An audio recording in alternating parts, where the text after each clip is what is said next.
In this video, I will reveal step by step how I transformed my little Shopify blog into a massive vendor, attracting over 2 million organic traffic annually. I'll show you how you can do the same and reveal the action plan for your first 1 million organic visitors. Whether you're a pro in your field looking to expand your personal brand or a business hustler hunting for more customers, my friend, organic traffic isn't just a strategy, it's the lifeline of online success. It's hands down one of the most effective ways to ramp up awareness about your offerings. And if I did it, you can totally do it too. So pour yourself some coffee and let's start.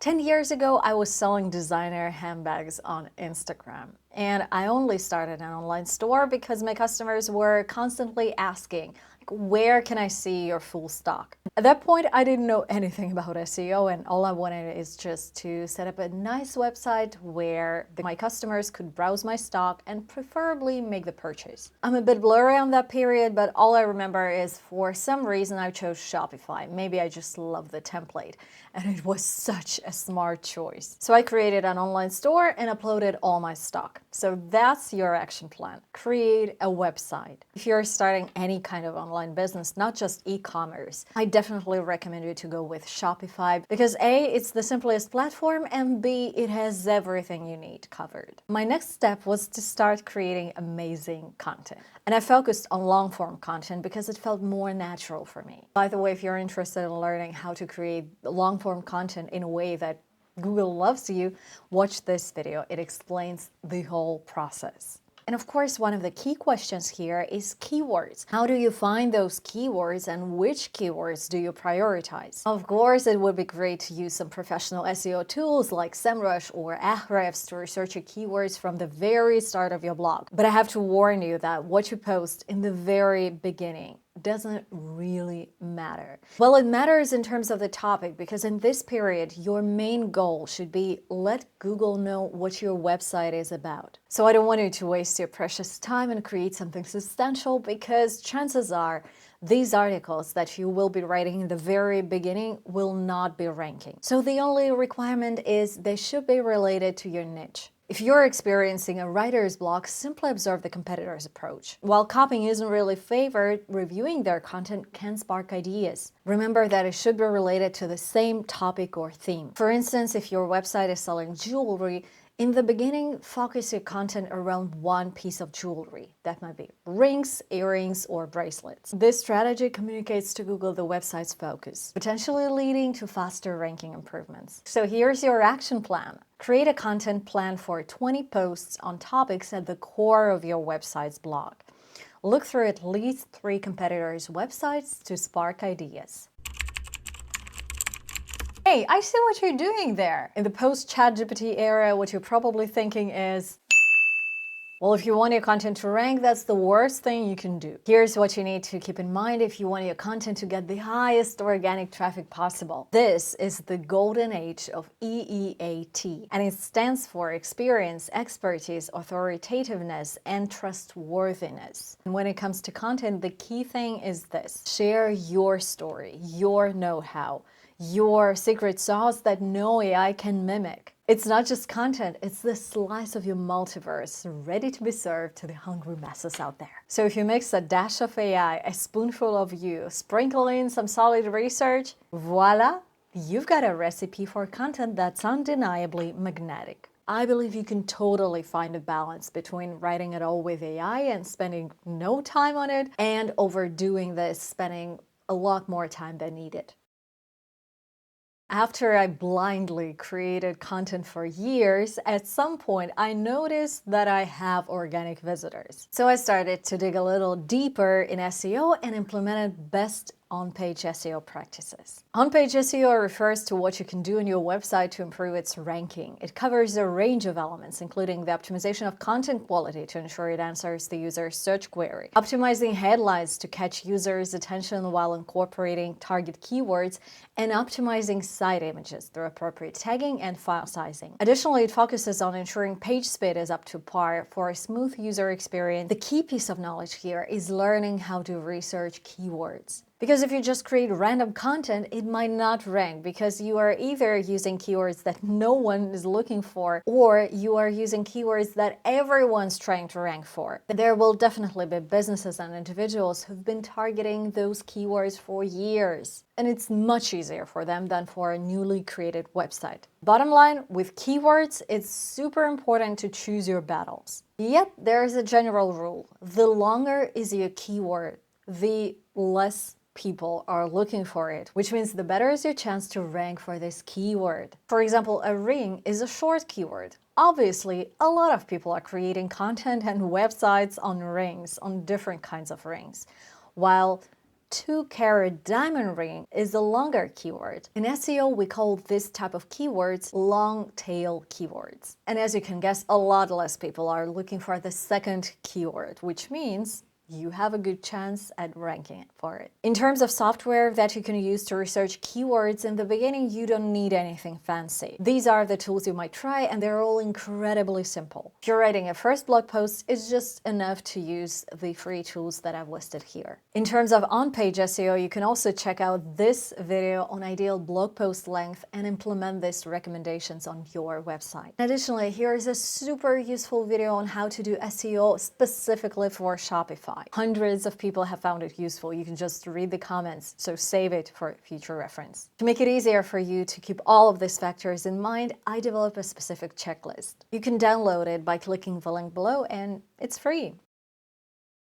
The next thing I focused on was backlinks. Before diving in SEO, I believed that creating great content alone would suffice to rank high. Fortunately, that is not the case. And here's why. Imagine you're Google. With countless websites to rank, how do you define who ranks higher and who ranks lower? As in real life, recommendations play a crucial role. If esteemed long-standing websites like Yahoo, Reuters, BBC recommend you, you become someone other people can trust. A company called Moz developed this metric called domain authority, which basically reflects how many websites are linking back to you and how trusted your website is based on those backlinks. And of course, the more reputable and esteemed websites link back to you, the better your domain authority. For perspective, YouTube's domain authority is 100, BBC's DA is almost 100, while a new website starts at 0. Hence, similar to climbing a ladder of success in real life,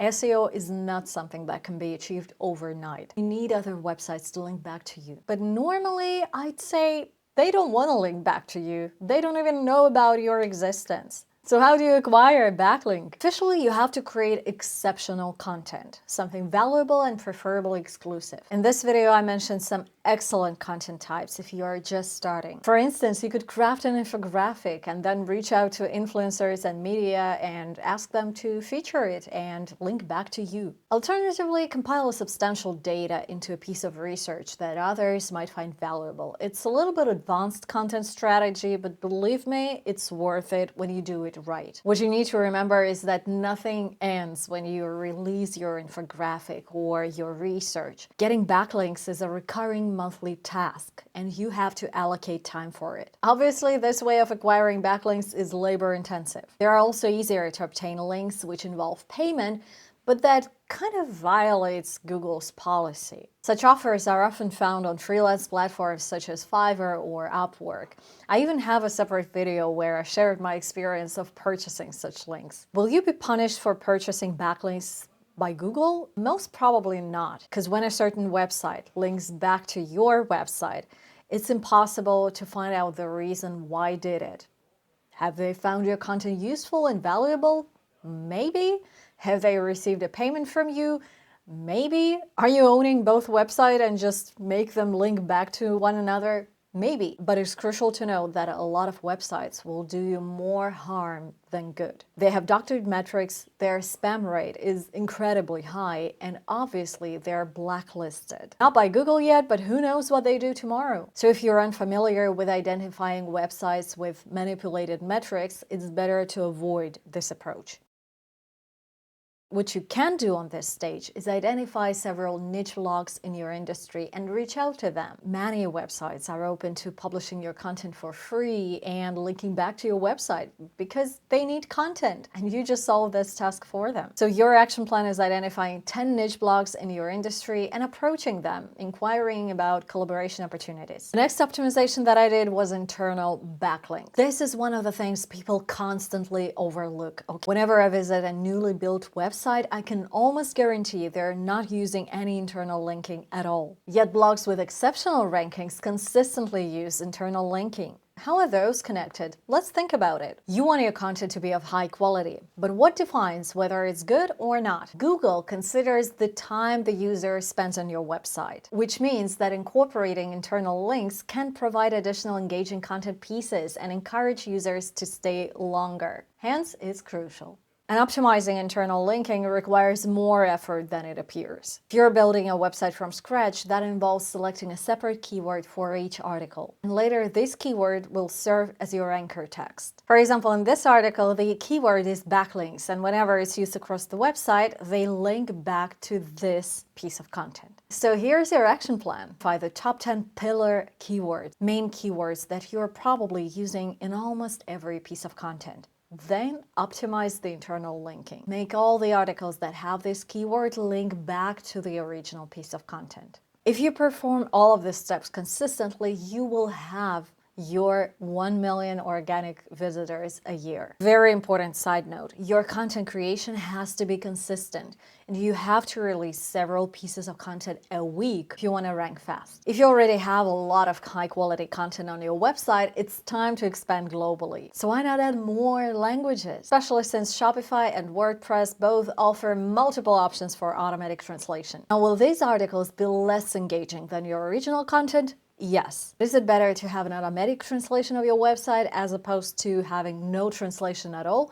Yes. You might also wonder which languages make more sense. Well, that depends, but if ad monetization is one of your options, you might want to target some regions that have relatively high cost per click and relatively high population. In this case, the languages that make more sense for you are German, French, Spanish, and Italian, so you might start there. And again, what you need at this stage is consistency. Follow this super neat SEO strategy. At some point, you'll realize that you need some professional SEO tools, and once you have them, you'll have deeper insights into which keywords you might want to rank for and which keywords are not worth pursuing at all. Follow the steps for at least a year, and I guarantee that you'll start getting massive organic traffic. Create content regularly, research keywords, and build backlinks. And the results will surprise you. Take your time, improve your content, and you'll be able to succeed. You might also want to explore other traffic sources, such as Pinterest, for instance. Take a look at that video. If you learned something new today, like the video and subscribe to the channel. Thanks for watching, and see you next week.